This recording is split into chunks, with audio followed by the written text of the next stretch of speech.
Um, a fairly well-known fact about our first president is his struggles with his teeth. This book, George Washington's Teeth, written by Deborah Chandra and Madeline Komara, with pictures by Brock Cole, talks about his very struggle. All of his life, George Washington had problems with his teeth and worked very hard to save them. This story is based on what really happened to George and his teeth. The Revolutionary War George hoped would soon be won, but another battle with his teeth had only just begun. George Washington rushed into town. The dentist heard his shout. "Hold still," he said, then gave a yank. A rotten tooth popped out. All that night George tossed and moaned. Another tooth was sore. But at the dawn he saddled up and galloped off to war. George reached New York as British ships invaded every port. Preparing for a fierce attack, his soldiers built a fort. Inside he rubbed his swollen gums with soothing oil of mirth, until a sentinel cried, "Here come the British, sir." Charging on the field, George thought, "There's something in my mouth." He spat into his handkerchief. Another tooth came out. "This can't be happening," George gasped. "What if someone should see? If word got out I'm losing teeth, my men would laugh at me." Well, no one looked. He wrote a note his dentist would receive. "Please come," it said. "I'll need your help when I get home on leave." Back at home, George lost more teeth, till he had only 10.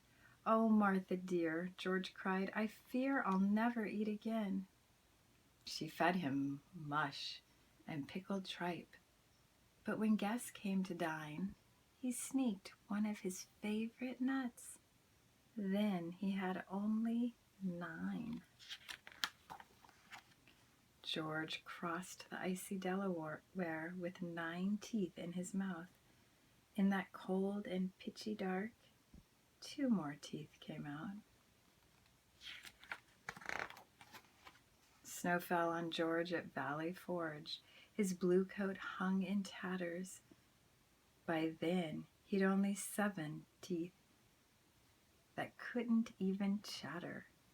Yet bravely George led forth his men, coat and pigtail flying. While cannons boomed, he held his jaw and groaned, "I think I'm dying." The redcoats fled. George won the war. When he returned alive, Martha checked for 7 teeth, but counted only 5. He hid the evening of her ball, ashamed his friends would see. That night the dentist came. George lost another 3. Poor George had 2 teeth in his mouth. The day the votes came in, the people had a president, but one afraid to grin. A portrait artist came to George. He said, "I know a trick. I'll pad your mouth with cotton balls to puff your sunken lips." George stood up to have a look. He fell back on his fanny. "It doesn't look like me," he roared. "It looks like Martha's granny." He yanked the cotton from his mouth and gasped, "What have I done?" The cotton held a rotten tooth.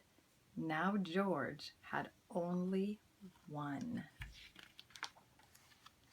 George still had that tooth the night a knock came at the door. "I've brought false teeth," the dentist called. "Teeth that won't get sore." George put them in, but when he smiled, springs snapped against his tongue. Out flew those teeth. "Ah!" shrieked George. "They've knocked out my last one." "Oh no," George moaned. "I'm toothless." He kept his mouth shut tight. He couldn't sleep. He paced the floor and prayed with all his might. "If only I had teeth," thought George. He pondered what to do. "Aha!" he cried. "All my old teeth might help me make something new.